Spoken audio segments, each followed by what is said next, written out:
What's up? What's up? What's up, good people? This your boy Val. Zyrus, what up with you? What up with you? What's going on, man? Big Bills victory. We Big dubs. big dubs. You know what I mean? We always love to obviously catch up with you guys, but it's even better after a victory. So you're in the zone with V and Z. Shout out to us going into the middle of season three. For us, I mean, we're approaching um we're a couple weeks away from the middle of the season, and through 6 games, our lovely Buffalo Bills are standing at 4-2, fresh off of a divisional win against the New York Jets. Um, Man, oh man, and obviously much more has occurred over the last 48 hours. So we'll definitely dive into that. We'll dive into the game. But man, how you feeling, Z? Um, it was one of those games where obviously you just want to walk out with the W, Right. but this was one of the most annoying games I watched in a long time, Long time. bro. Like, and I'm never one to complain about the refs because I mean, if it's a call, it's a call, but the flow of that game was just non-existent. Yeah. I'm sitting there like, so we actually gonna play football, or we just gonna sit here and watch these refs all day? Like my energy level was just dead watching the game. I'm like, yo, this is some old bullshit. But I ain't gonna let that cloud the whole day. I was excited that they were able to scratch and claw through that game. Yeah, I feel like that was one they definitely probably should have won double digits, for sure. but they had a lot of self-inflicted stuff that let the Jets back in the game and let them linger around a little bit. But I will say, as a whole, it was it's good to get a division win on the road. Right. Monday night, still a tough environment, so I'm happy they came out, took a little bit of an early stranglehold on the division. So I'm happy to get the 4-2 gritty win. Josh Allen seemed in control, seemed calm, seemed Mhm. collected, which we Mhm. really haven't seen against the Jets for the most part. So it was nice just to see him in control, not flustered, not letting the defense completely get him off his game. So, as a whole, it's a solid dub. Definitely some stuff that we want to probably talk about cleaning up. But, what's your initial thoughts on it? Yeah, I mean, I was kind of with you, man. That was one of the more aggravating games I've watched, mainly because of the refs.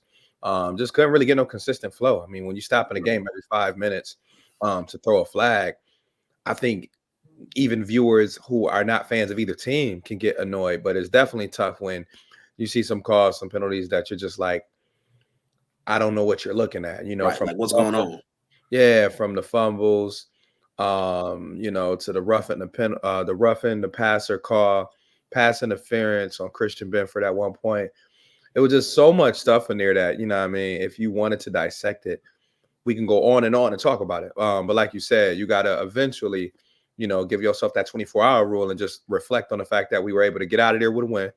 Come up with some key first down conversions, come up with some key defensive stops. Shout out to Taron Johnson, obviously coming back with the play of the game. Um, and like I said, from a standpoint, I love when I see the veterans step up and do what they Hmm. are supposed to do. Because I've said it for weeks now, is that this is a new team that some of these guys don't know what it's like to step up in big moments. Some of these guys have not been here the last 7 years like Josh to know what it's like to get in the middle of the battle and have to make a play. Taron Johnson, guess what? Been there, done that. You know what I mean? We can go back to the Baltimore game. We can go back to plenty games when Right. he's had to step up. Terrell Bernard, only in his third year, but he's rubbed shoulders with the Matt Milanos, with the Micah High. So he know being in a room with those guys, it's gonna be moments I gotta step up. I gotta call my own number. And the list goes on. When you look at Dawson Knox, we talked about it before.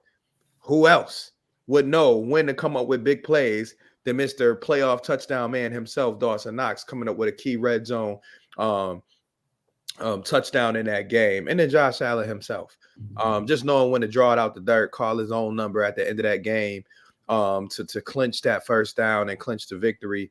That's just experience, and I'll continue to say this whole year that we dealing with transition is all going to be about those guys learning from those frustrating moments And then for those veterans, just to step up in big moments and say, hey, you know what, guys, I got y'all. And y'all gonna learn now, because when that moment comes and that ball is coming your way, you're gonna know this is your chance to stamp yourself and solidify yourself in Bill's history as a part of our road to the Super Bowl. So super proud of how they battled. I think I said it last week that the first half was going to be about finding a way to strike through that early energy from the Jets, because we knew that was going to be there. We knew they was going to be bouncing off the walls. We ain't expect a Hail Mary. Another discussion, but we expected high energy from the Jets at home division. But guess what? Shout out to the team for rallying, and that's just my quick thoughts right there. Yeah, for sure. I mean, it's a gritty, ugly win, but it's wins that first of all still count the same. But those are battle tested wins, Right. And one thing I definitely appreciate about this game is they showed up right off the first whistle and said, "Yo, we not gonna get bullied. We here. What up?" That was very First important. drive, I think, one pass? Other than that, I think they Ty said Johnson run, Ray Davis run, Ray Davis run, Ray Davis run, and Ty then Johnson, Ray Davis, Ray Davis. And then just to add on top of that, the one pass that it was, I think it was to Kincaid, he ran over somebody. So it was still Multiple dudes. Yeah, so it was still physicality on that whole drive. Mm-hmm. And we always talk about when you watch certain players, what Sabres let somebody score. Of course, they scored in overtime, man. I can't they stand did. Yeah, Sabres, man. Y'all, while we recording, of course, we always watching some game live because that's what we do as sports fans. But yeah, Sabres up 3-1 for those who probably gonna be listening to this a couple days later, and gave up that 3-1 lead. We don't like that, but Sabres keep fighting. That's all I'm gonna say. But now I think that first drive, from a physicality standpoint, they set the tone. Yeah, 100%. And McDermott, being the type of tough-minded defensive coach that he is, I know he enjoys that, because we always talk about teams taking the make of their coach. Pittsburgh Steelers, Mike Tomlin, Ravens, Harbaugh. There are certain coaches you're gonna look at and you're gonna be like, you know what? They team do kind of reflect that coach's attitude. And I'm hoping that the Bills can continue this on though. We can't be a soft team. You look at Houston, same thing. They take on the attitude of DeMeco Ryans. You do not want to be a soft team in this era. Especially in the AFC. There's too many damn near tough teams. I mean, you got to go up against Baltimore and Derrick Henry and these motherfuckers is running over people left and right.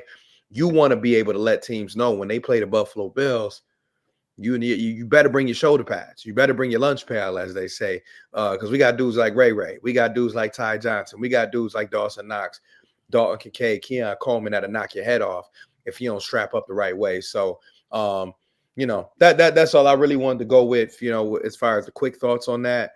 We got a lot more to get into, but from a defensive standpoint, anybody you want to give a shout out to? I gotta say Taylor Rapp, man. He made some massive plays, 3 pass breakups, and they were all huge. That hit that him and Hamlin had in the end zone, broke up a touchdown. The hit on the tight end across the middle to break that up on the thing, it might have been the 3rd down, massive play. So for him to come back off injury and make his presence felt, this is definitely, I think, by far the best game he's played in the Bills uniform. So I mean, he needs to get those flowers for that game. He stepped up and showed out for sure. Yeah, and I'll just jump on that and say, really, just the whole outside of the Hail Mary. I honestly just say that the secondary just kind of regrouping, and just being able to come up with timely stops.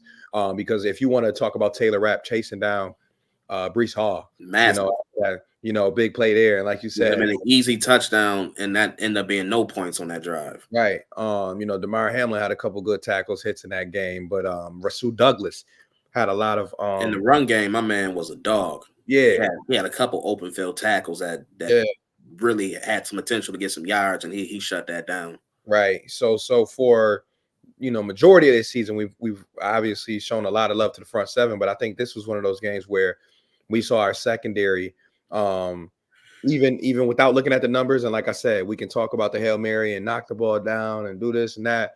I think as a whole, that unit took did a pretty good job, and especially at the end of the game, man. You need to stop. You need to turn over. Because at that point, when Terry Johnson made that heck of a play, I'm like, man, listen, it ain't even about to be about sacking Aaron Rodgers anymore. This about somebody got to take that ball out the air. Mhm. Preferably a pick six would have been nice, but like I needed somebody to make a play on the ball. And Terry Johnson, shout out to him for coming back and making Yeah, I mean, I'll say this: one, the defense always feels completely different when he's in the game. right. Um, just his presence, his ability in the run game, like it honestly, this feels like a completely. I mean, yes, Brees Hall, he had a couple runs. I mean, he did his thing on the ground, but as a whole, that defense just flows so much better when Taron Johnson was in the game. But even back to this past game, especially on that last drive, like I needed a turnover because Right. how that game was getting officiated, I'm like, yo, if we don't turn this ball over, it's gonna be a fluky penalty somewhere. It's It's going gonna happen. felt the same way. So I'm like, yo, we got to go get the ball because I Right. don't trust anything that's happening right now in this game. And Right. luckily, Terry Johnson made a hell of a play. But again, look at all of his interceptions in his career, all in big moments.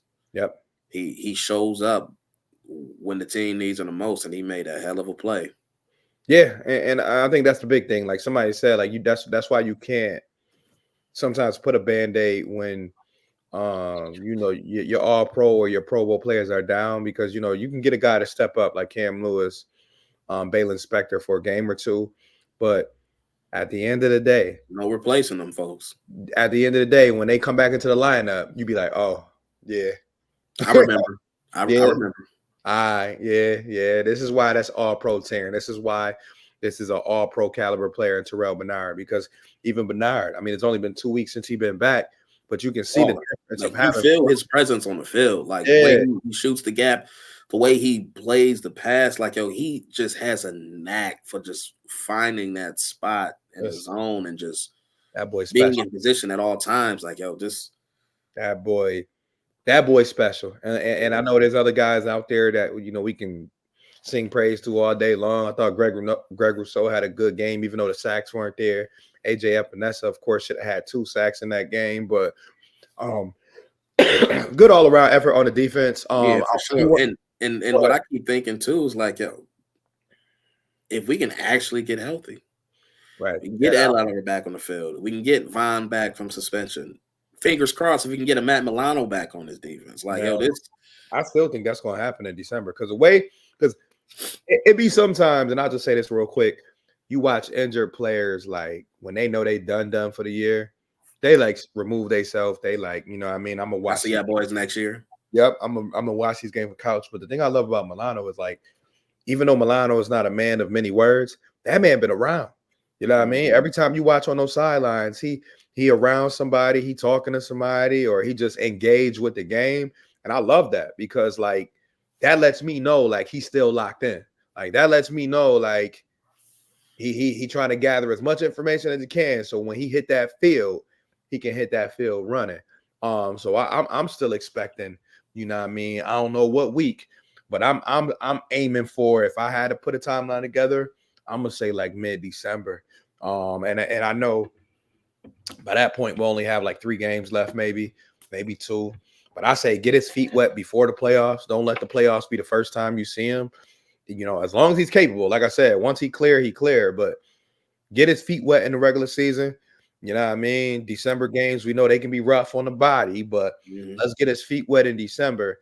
And then come January, if I can roll out there with 58 and 43 with Taryn, Can't wait to see it, man. I man, need to see it, man. We getting robbed right now. man, listen, because we got teased last year in the first couple weeks, and now I'm just like, bro, if I can get them 3 and that nickel defense all next to each other, man, stop playing with me, man.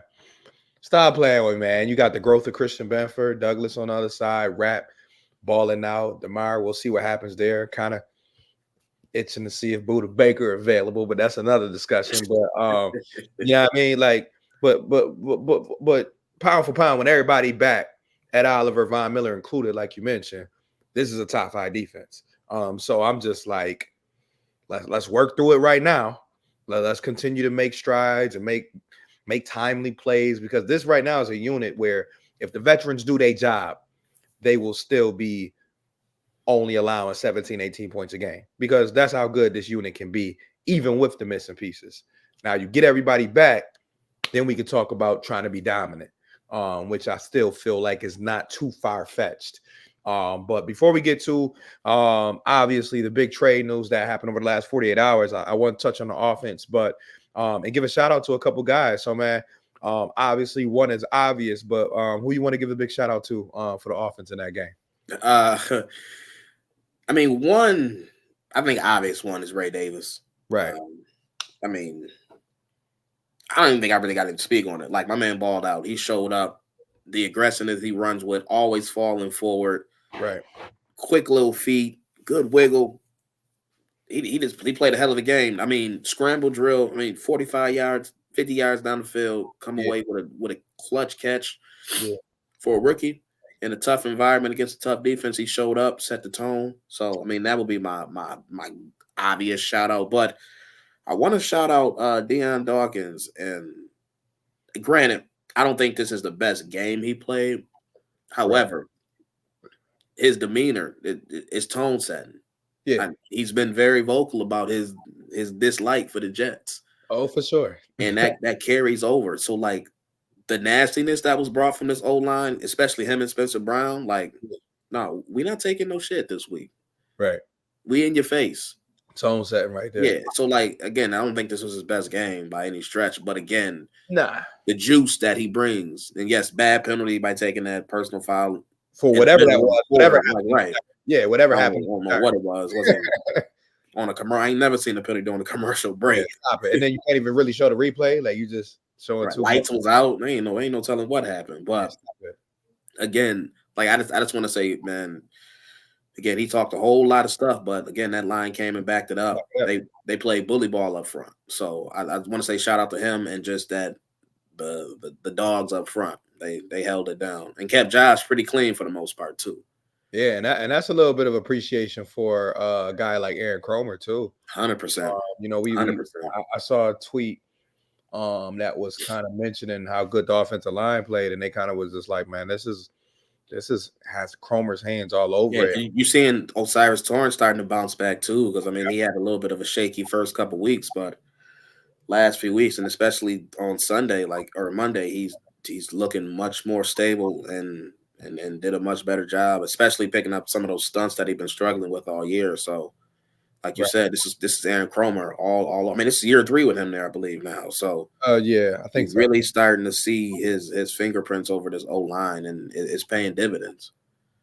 But now, like you mentioned, I'll just piggyback off it real quick, and we'll obviously get to the main focus. But Deion Dawkins, like you said, I know he gets, you can get a wide range of thoughts and ideas on his play sometimes, but like I always say, if you're going to talk, be able to back it up. You know what I mean? And that's what any sport, that's what anything in life, to be honest with you. But we know he plays the Jets for whatever reason. I know he's from that area.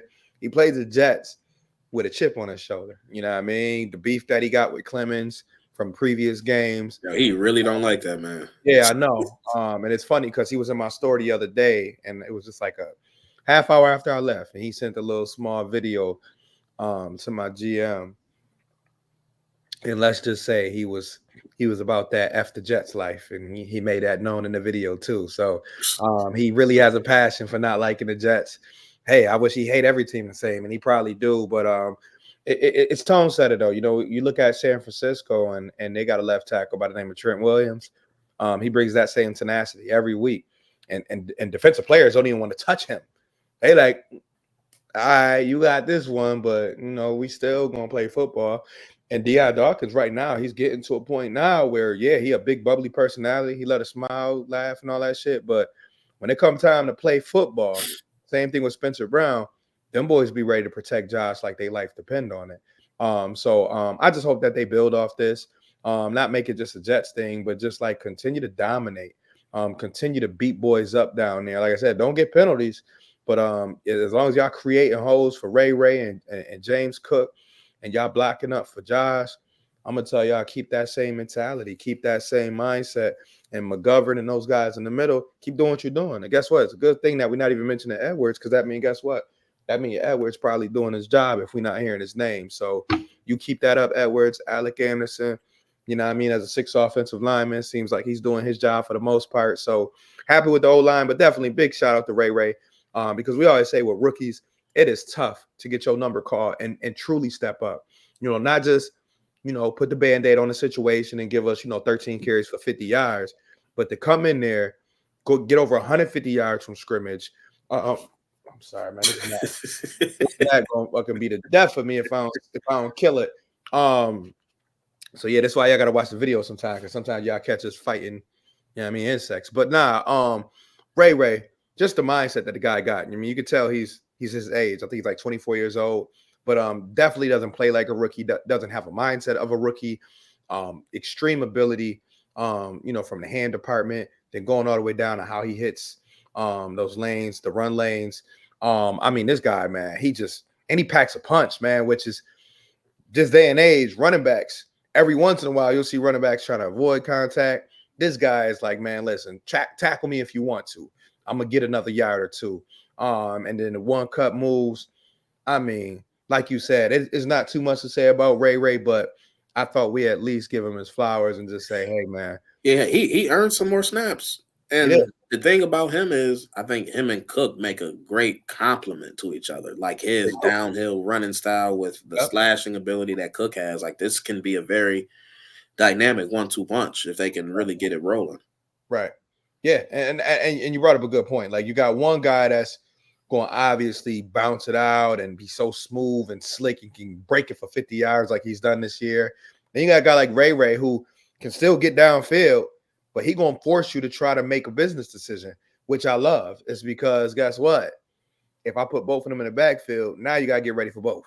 Right. In those situations. So shout out to Ray, and also just shout out to the tight ends, because I've been pleading for the tight ends to not only just be available, but just make plays when your number is called.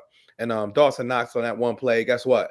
We've seen Josh make miraculous plays, and then the receiver or the tight end drops it.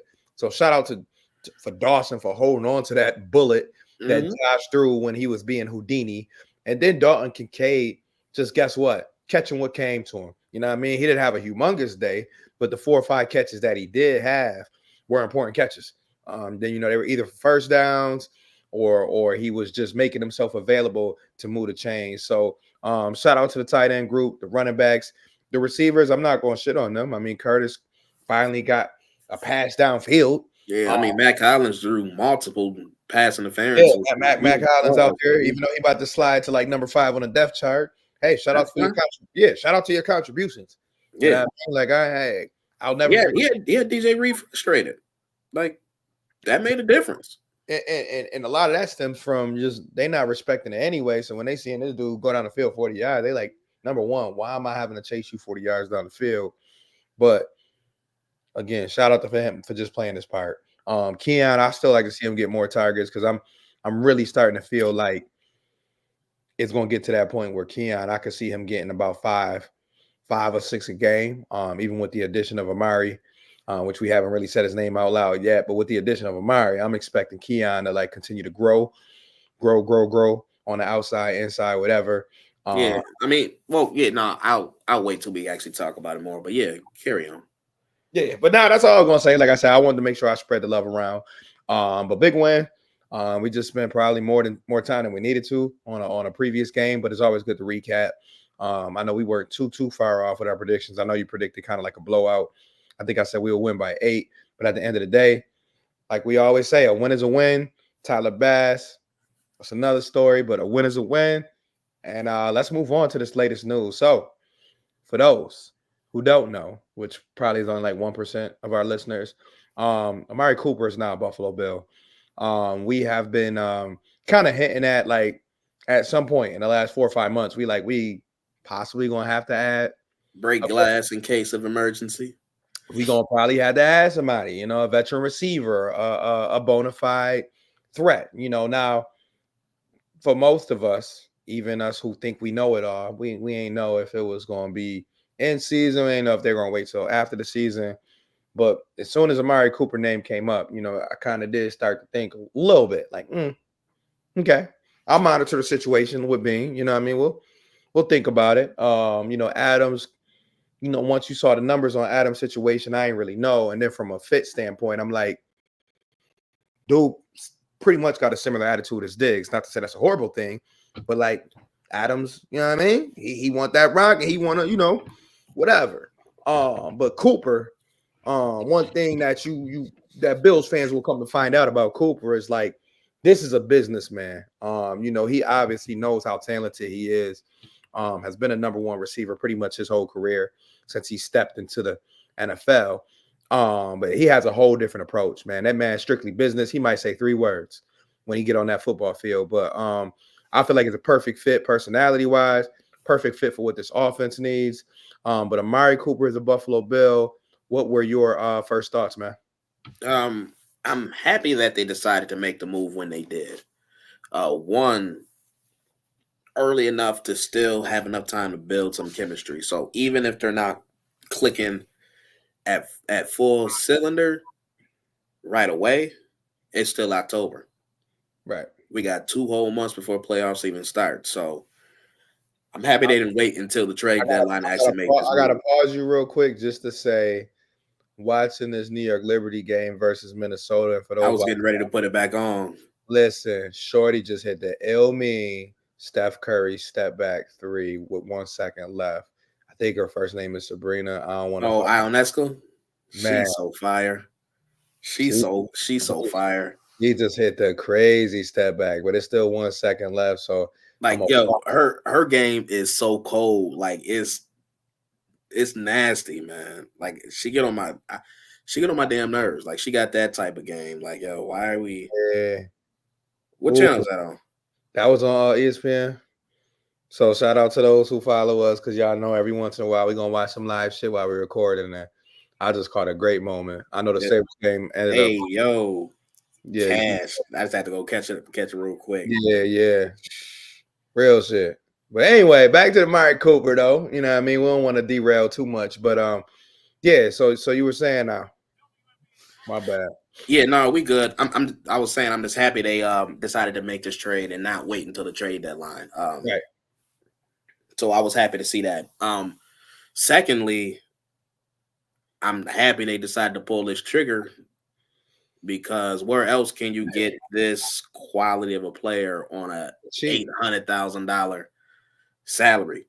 Right. So one, we ain't had no space, but we were able to get him and still had a space to make it work. So like I'm happy that it was him. Like Devontae Adams, a great player, would have been great to have him too, but it was always a pipe dream because those numbers just didn't line up. We don't have $11 million to pay him. So Right. Amari Cooper is a great fit.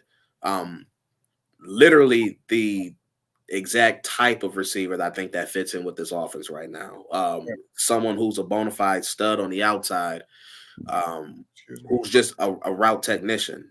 Right. So he can walk in, be the X receiver, sit right outside, take on the defender's main quarterback, and still make a play. So having him there, that slots everybody else into a much more favorable position. So now all eyes can't be on Kincaid or all eyes can't be on Shakir.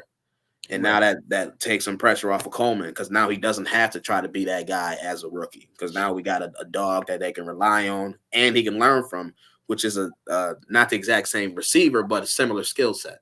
Right. So now he has someone he can actually sit there and emulate. So having him at this time is perfect. And we got rid of MVS trash ass. So it's chef's kiss on that one. Yeah, nah, I knew that. I was like either Highlands, but I said Highlands is a special teams guy, but I'm like MVS is probably out. Once I saw that, and I'm like, I'll be cool with that. Like he was a decoy. He didn't do nothing. Like he was just out there. But yeah, I'll just tell you my quick thoughts though. I mean, I was at work when I found out and got a couple text messages and I was just like, oh, so this is real. And obviously opened up my phone real quick, found out that was real information. But similar to what you said, couldn't have been a better fit. Because from the personality of the guy, from a professional standpoint, from a route running standpoint, this guy can beat man coverage. He can find a soft zone. and playing with a quarterback like Josh Allen, I just know for sure. Um, if I'm him, what I know he's had Dak and a couple other guys. I forgot who was his quarterback when he was with the Raiders. It was Derek Carr. Was it Derek Carr? Okay. Yeah. So he's had some decent quarterbacks, but none of the top five, top three categories. So like now having a guy who literally at any point or anywhere on the field, he can get you the ball. It got to be something that he's going to enjoy. He's going to love. I think they both going to love it. But like you said, it makes Shakir's job easier. It makes Coleman's job easier. Curtis Samuel don't got to feel stressed out to just Kincaid about to get loosened up, baby. yeah, Kincaid and Knox in the middle. The running game is going to continue to thrive. Not even like the running game had been struggling, but like now you can really open up not even a playbook, but now you can really start to think about how I can truly utilize these guys to their strengths and not just say, hey, Kincaid, I know they're gonna double you, but we're gonna still need you to figure it out, or we're gonna still have to force some shit to make sure you get your 5 to 7 targets a game. Now those targets gonna be a lot easier. Mm-hmm. Same thing with Coleman. Coleman not gonna be seeing the number 2 cornerback or the number 1 cornerback. Now he gonna probably see the number 3 or the number 4th best cornerback, or maybe a safety or a linebacker gonna be on him now. So like, just so many different ways that you can look at it. And I'm crossing my fingers that Joe Brady, which we've given him his flowers early, that he'll just figure this out and just, hey, Cole, I mean, this is what we're gonna do. We're gonna put you here. We're gonna do this. We're gonna do that. And if I know Brady, one thing that he has done in his career is when he's had talent, he's been able to really work with that talent. We saw him do it in college when he had Jamar Chase and those guys, when he had that loaded offense. We saw him do it on the NFL level. So now it's like, listen, you got another piece. Let's make it shake. Let's make it work. You already got yourself a great quarterback. You got yourself a great tandem back there, great trio back there at the running back position, great duo. I feel like it's still a top duo in this league if used correctly at tight end. And then you got all the receiver pieces. You got all the receiver pieces that you need now. You got a rising star in Khalil Shakir. You still got a rookie that got tons of potential in Keon Coleman. Curtis Samuel just got to figure out how to use him consistently. And now you got a number 1 receiver in Amari Cooper. So I'm excited to see what they do. I know it's going to take time. Once again, you can't come in with crazy expectations in the first couple weeks. But the great thing is, if you look at their schedule, great teams to face. If you want to get this shit together, you know what I mean? Starting this week with Tennessee, going to Seattle after that, and you come back and you play Miami at home. Then you got, I think it's Indianapolis, and then after that you got KC. So that's 5 games until you even see your next Super Bowl contender. And I'm gonna just be straightforward. I know that's looking ahead, but that's 5 weeks until you see a Super Bowl contender, and then let's see how he look versus Kansas City. All right, Right. you know what I mean? Y'all comparing Hollywood, whatever his name was, comparing Xavier Worthy and Keon Coleman. That's cute. Now we got somebody to play alongside him that's a true number 1 to go along with our other weapons. Let's see y'all figure that out. Oh, yeah, and then try to stop our run game. So I'm excited to see what this means. I think we came out of that game as the number 3 scoring offense, I want to say, top 5 Correct. scoring offense. Correct. So, like, bro, we just adding on like a bona fide receiver just to the number 3 offense. Sounds good to me. So that's how I'll wrap that up. Anything else you want to add to that, or do you want to move on to Tennessee, man? Just, do you think he's gonna be active for this game on Sunday? Just I think he kind of will. gut feeling. Yeah, I think he will. We all know how McDermott is. People hate that he is the way he is when it comes to like revealing information. But Right. Right.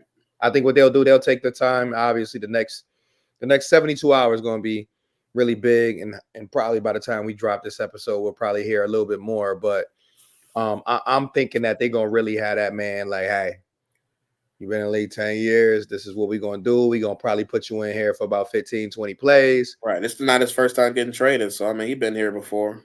Right. I think the last time he said he got traded, it was a bye week, but same thing though. I think at the end of the day, they're gonna say, listen, man, we're gonna have you in about 20 plays. They ain't gonna know what they is, but just know we're gonna have you out there on the field for about 15, 20 plays. And Scramble drills about to turn up. a lot more toe drag coming too. A lot more toe drag, a lot more toe drag. But yeah, looking ahead though, man, I don't want to overlook Tennessee. We'll spend a few minutes on them. I'm not going to say we're going to overanalyze this game because I'll be lying to you if I said I really want to dive into it.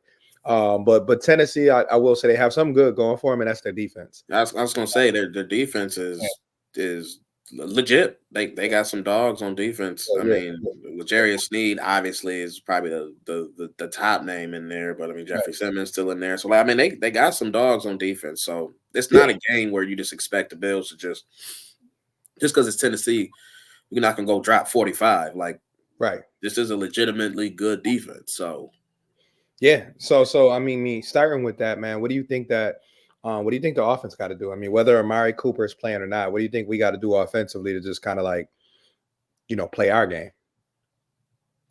I think they need to get out to an early lead so they can play the game the way they want to play. Like this is a team that's designed to play with the lead. Currently, I mean, again, I don't know how things going to develop once Cooper gets here, but if we can actually get some points on the board early, it really opens up the creative mind of Joe Brady. Like he can really get in his bag and do some creative stuff. So staying on script, being able to run the ball consistently, because I really think that with this version of the Bills, this run game is probably the tone setter for what this team is right now. Yeah. So if we can get Cook moving, we can get Ray Davis moving, Ty Johnson sprinkled in there. Like I think that's the tone setting move for this team. Yeah, I'm with you. I mean, the run game obviously is has been our biggest strength on offense this year. Mm-hmm. I think we don't win 4 games this year without our run game. But on top of the run game, I'm looking at the tight ends, man. I'll keep coming back to the tight ends because I really feel like that's a strength of our team too. If we can figure that part out. So with the addition of Amari, whether he plays or not, but with the emergence of our run game, and now having a pretty much a 1-2 punch, I really feel like this is a game where once again Kincaid, Dawson Knox, they can get some touches in the middle of the field to just kind of have them thinking outside of just, you know what, we're going to try to pin our ears back and try to get our hands on Josh Allen. If we can get some quick, easy ones, in the play action game, 20 yards down the field, 15 yards down the field, and then throw in that run game and then throw in, a couple quick passes to Khalil Shakir, down the field to Keon. If Amari gets in, maybe sprinkle in a couple plays to him down the field. But I really think this is a great game for our tight ends and our running backs to continue doing what they have been doing the last couple of weeks. And that's just taking advantage of whatever they see, whether it's base defense, nickel defense. I feel like Joe Brady, this is another great opportunity for him to showcase his coaching skills because guess what? You're going up against a top defense now in the Mm-hmm. league statistically. So now what are you going to do up against a bigger front? I heard pretty much a lot of what they do is it starts up front for them. Mm-hmm. So how are you going to have the line of scrimmage? And how are we going to control the line of scrimmage? Are you going to do it with quick passes? Are you going to do it with just straight up runs up the middle? What does that look like? So I'm kind of anxious slash excited to see what Joe Brady comes up with because this is just another test. I mean, the overall team is definitely not as talented as our team, but if you let them control that line of scrimmage, then you got yourself in 2nd and 13, 3rd and long, and we don't want to have to play that game all day. No, not at all. And one thing I definitely want to see is I need to see Josh and these receivers click on a higher level. Yeah, I agree. Again, whether it's I don't. It doesn't appear to be a trust issue because I mean he's letting the ball go to these receivers. It's just not the most efficient thing right now. But I need to see these receivers step up, and you know, I'm kind of sick of not that everyone eats mantra. Like I don't care about that, but I need my leading receiver to have more than 3 catches. Like That's a I fact. need someone to step up and make a play and actually threaten this defense on a consistent basis. So I'm curious to see how this pass game looks with Amari Cooper in there. If we see any differences, even subtle differences in how we handle it. So I'm, Right. I'm just excited to kind of see where Joe Brady takes his offense. And one thing I definitely need to see is I need them to allow Curtis Samuel just to be a receiver. Enough with Please, that's the all we want. gadget stuff enough. Yeah, I don't even need to see him out the backfield. I know that's something he's capable of doing, but yeah, he's a better receiver than what they're using him as right yeah. now. Please, free the man. Let that man be a receiver. Because Right. if they let that man be a receiver, we legit probably got one of the best number 4 receivers in the league. Mhm. And that's truly what he'll become. Because playing behind Shakir Coleman, he's that next guy in that rotation. And like, if they can use him the right way, teams are going to have a hard time if we go 4 wide. If we go 4 wide with Cooper out there and those guys, and you keep Cook in the backfield, or you keep this back Excuse me. there, bless you. Yep. If you keep Cook or Davis back there, now you got your hands full. And that wasn't the case just a few weeks ago. And this is obviously pending Khalil being more healthy as well. I know he was on a pitch count last week, and I think that hurts us too. I mean, people got to realize Khalil Shakir in the first 3 games was giving us, at least 5 catches and at least 40 to 60 yards. And I know that's not like, oh, what is that? But he was still making himself available. Run after the catch was big with Khalil. So hopefully Khalil can get back to his regular pitch count this week. Because I think that allows our passing the game be that much better when he's 100%. So a lot to see there. Then defensively, man, any guys that you're gonna have your eyes on from a defensive standpoint? Um, I want to see. Well, I'm keeping my fingers crossed that Ed Oliver is back. So I want to see how he looks because these last couple weeks, especially this past Monday, D tackles was suspect. Yeah. So I need to see that middle shore back up. So I'm kind of just keeping my eye on how Ed Oliver evolves this week, and hopefully he can get back in there. So it's mostly just that middle of that defense. I'm kind of keeping my eye on to see how they can tighten that ship back up. Yeah, and I think for me, I mean, obviously, like you said, D line got to set the tone, but I'm looking for the linebackers. When it comes to Will Levis, we know that this is a guy who likes to play erratic a little bit. A Um, little. yeah, just a little bit, right? You know what I mean? He got a little crazy Josh in him, but I think that's why it's going to be important that Dorian Williams, in particular, is playing disciplined football as well. Don't fall for the little herky jerky fakes. Don't fall for the little, the crazy whoop whoop. This is a guy who he can catch you slipping, and he can make the game fun at least entertaining. But I expect our linebackers, if they're doing what they're supposed to do, to really hold it down, make Will Levis take that extra second to hold on to the ball. Because Terrell Bernard, I know he a guy that's probably licking his chops, like, oh, we got a rookie this week. Oh yeah, it's time to roll. I mean, not a rookie, but we got a young buck this week. Oh yeah, man, I'm gonna have fun with this one. So I'm looking for our linebackers to do their job. Whether it's against the run, short passing game. This is gonna be a game where they have to be on top of their game because again, when you play in an offense that is very much up and down, you need your front seven to just do their job. I ain't worried about the secondary, to be honest with you. I feel like they not even getting the ball to their guys, so I ain't got too much to stress about when it comes to Ridley and those guys. So again, front seven, take care of business. Linebackers, do your job, and they shouldn't score no more than 10 points. Point blank. Period. That's just where I'm at. So speaking of points, what you got for your predictions, man? We're gonna bring out the score predictions early and wrap. Yeah, I will say one thing historically that Sean McDermott's defenses have done is make it very difficult on young quarterbacks. They have a hard time going up against his defenses because they can disguise so much late rotation. So what you see before snap is not what you're going to see when that ball is snapped. So young quarterbacks or inexperienced quarterbacks, have a difficult time going up against this defense, and I don't expect that to change this week. And it's at home, 3 weeks on the road. It's going to be a loud crowd. I mean, we're going to be bringing in a new receiver, so that the stadium is going to be nuts. I just have a feeling that Levis and that offense just going to have a hard time in general. I think this is a game that Bernard and I'm sorry, not Bernard, but Benford and Douglas are gonna have their imprint all over this. So I mean it's an 8.5 point spread, biggest spread of the week, and if I was a bet man, I'd still probably Take the points. yeah for sure. So I think definitely a Bills dub this week. Not exactly sure how many points Buffalo's going to score because again, I'm not taking Tennessee's defense for credit, but I don't think that Tennessee offensively have the horses to hang.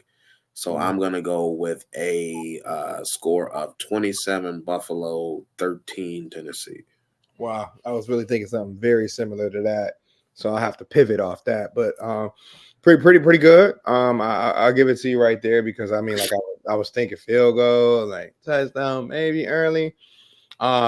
Definitely very close to that. But I'll go with my initial thought before getting too caught up in how good their defense is. So I'll give it similar tune, but I'll say 31-10. Okay.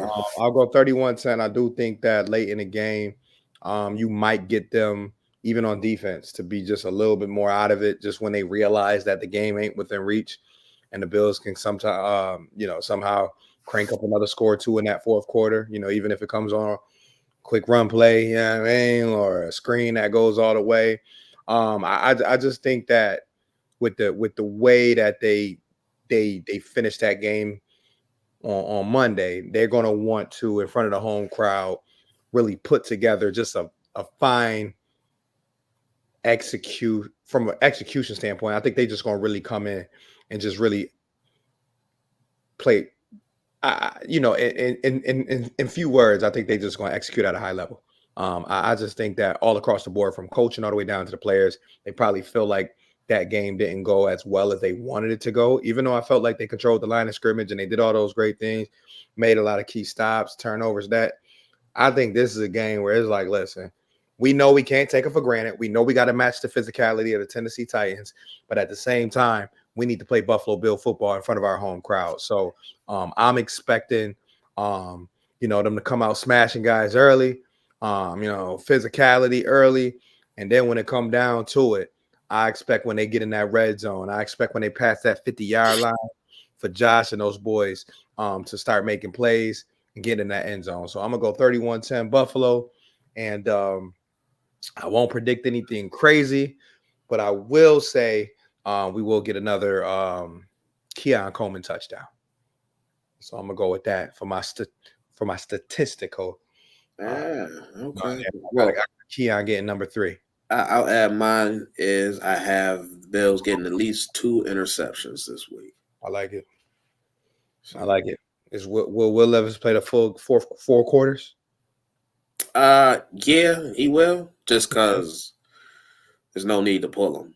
Like, what you gonna pull him and get a young boy some snaps? He is a young boy, so Right.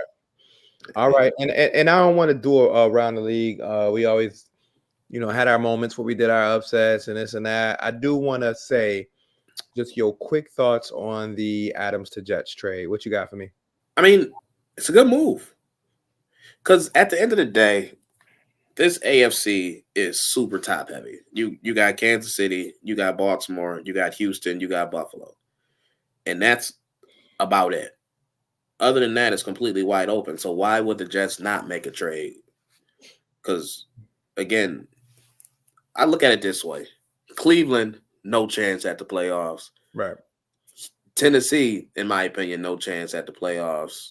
Uh, Jacksonville, no chance. Jacksonville, zero chance. New England, if I didn't say that already, zero chance. I can probably name Raiders. 2 other teams. Raiders. Raiders, it's a wrap. Jacksonville, definitely right. That's 6 teams right there. So their Jets are already more than likely looking at a playoff spot. And in this league, all you got to do is get in. Right. So Devontae Adams definitely makes you a better team. You're more than likely going to have a legitimate chance to make it to the playoffs. So yeah, you got the cap space. You got 26 billion in space. So what's 11 out of that? So you might as well go get a player that can get acclimated quickly. It's going to make your team better. I don't think this elevates them to the level of Super Bowl No. favorites or even real Super Bowl possibilities. It's because I don't think Aaron Rodgers has the chops to last the whole season. Right. I'm not saying he's going to get hurt, but I just don't think he physically can get through this whole season at a high level. This is the best game they played by far Right. this season. But I don't think they can do this week in and week out at age 40 and, with his mobility the way that it is. But they definitely made a good move. It's if I'm a Jets fan, it's a move that I would be excited about Right.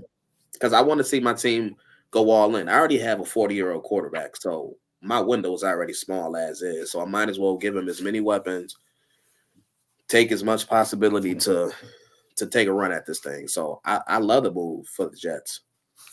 Yeah, I think for me, I'll just say it was a move that we all saw coming. I know they said either the Jets or the Saints at one point. Man, this should have I'm been like, on. It's been written on the wall for about I'm 6 months yeah, now. this been on the wall for 2 weeks now.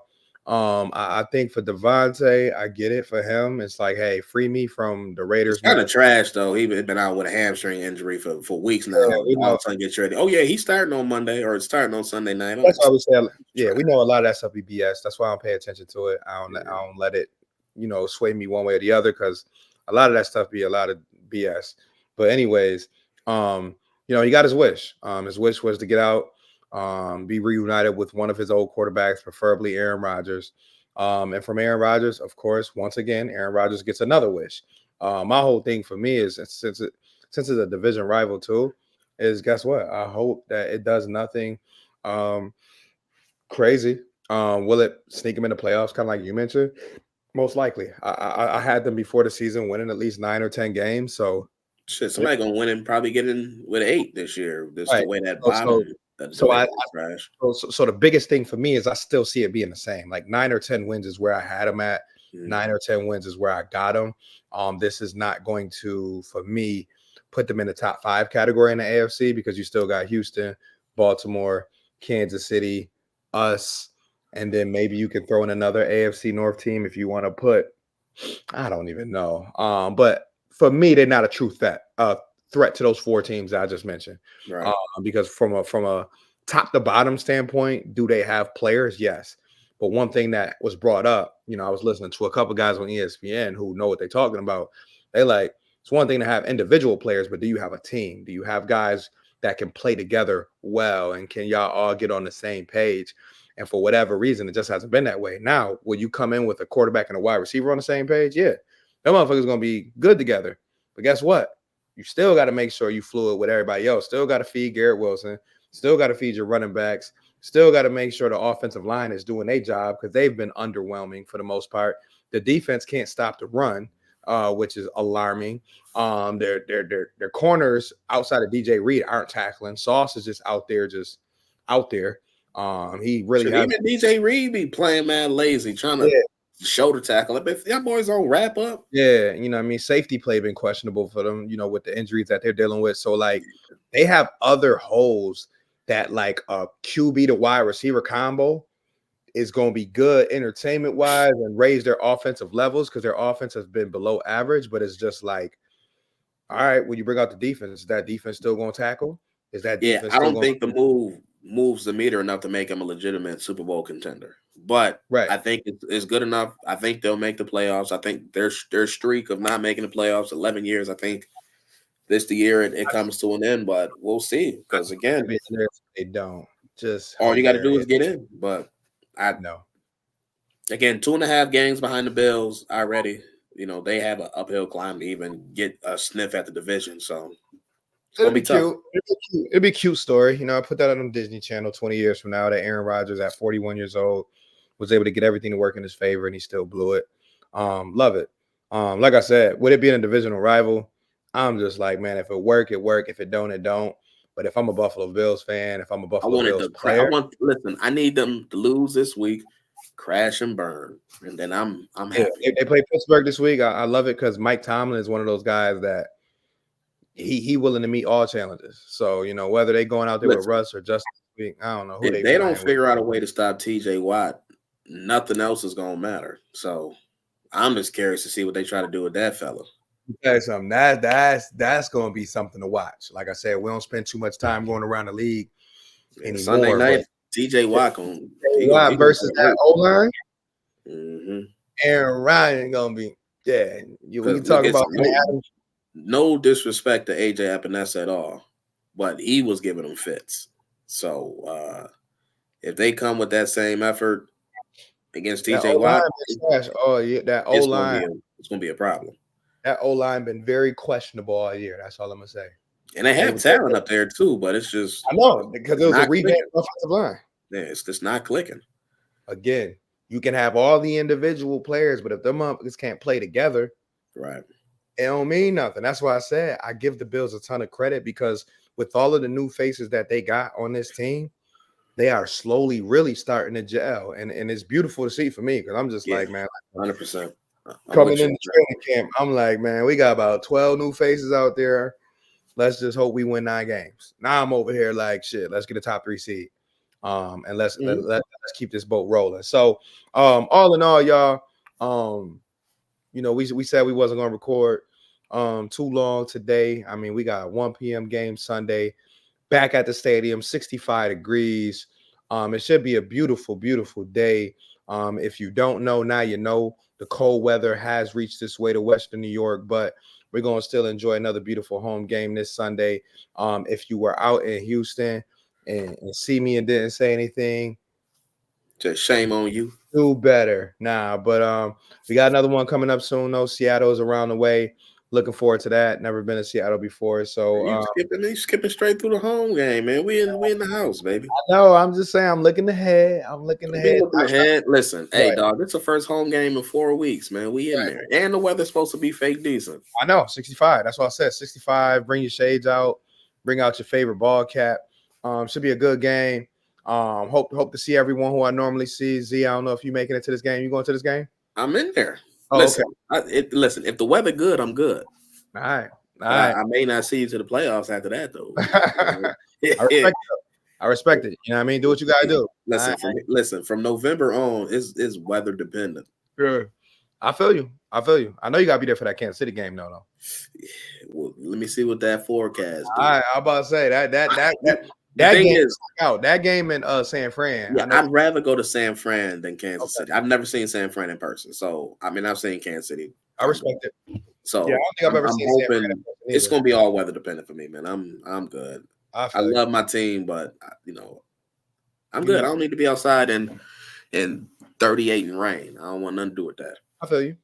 And you've done it Yeah. before, so I mean, I can't call you soft because you've been out there before. Oh So man, listen, man, I've been in this grind, man. I'm 10 years plus in this thing, yeah, man. yeah. We ain't tripping. But either way, man, we appreciate y'all rocking with us for another week, man. And like we say always, man, we appreciate everybody who likes, shares, comments, subscribes, Yes, tell sir. a friend to tell a friend. Tell another. We just out here talking ball and having a good time. So we just appreciate y'all for rocking with us. Yeah, another week, man. Like we said, man, so much that was going on the past few days. But with Amari Cooper on the squad, with us getting past the Jets, squeaking that one out, and then back to another home game after 4 weeks. It just glad to get back in the flow, get it back to Western New York so we can make some noise for the home team. But 4-2, trying to get to 5-2, y'all. Make sure if you go into the game, make a whole lot of noise. Let's make them feel love. Let's make them feel that comfort. And man, if you're going to get that number 18 Cooper jersey, even if it's just for 1 year, go ahead and cop it. I can think of many worse jerseys to have. Could Right. have had an MVS jersey. Yeah, exactly. So you know what I mean, make the boy feel love.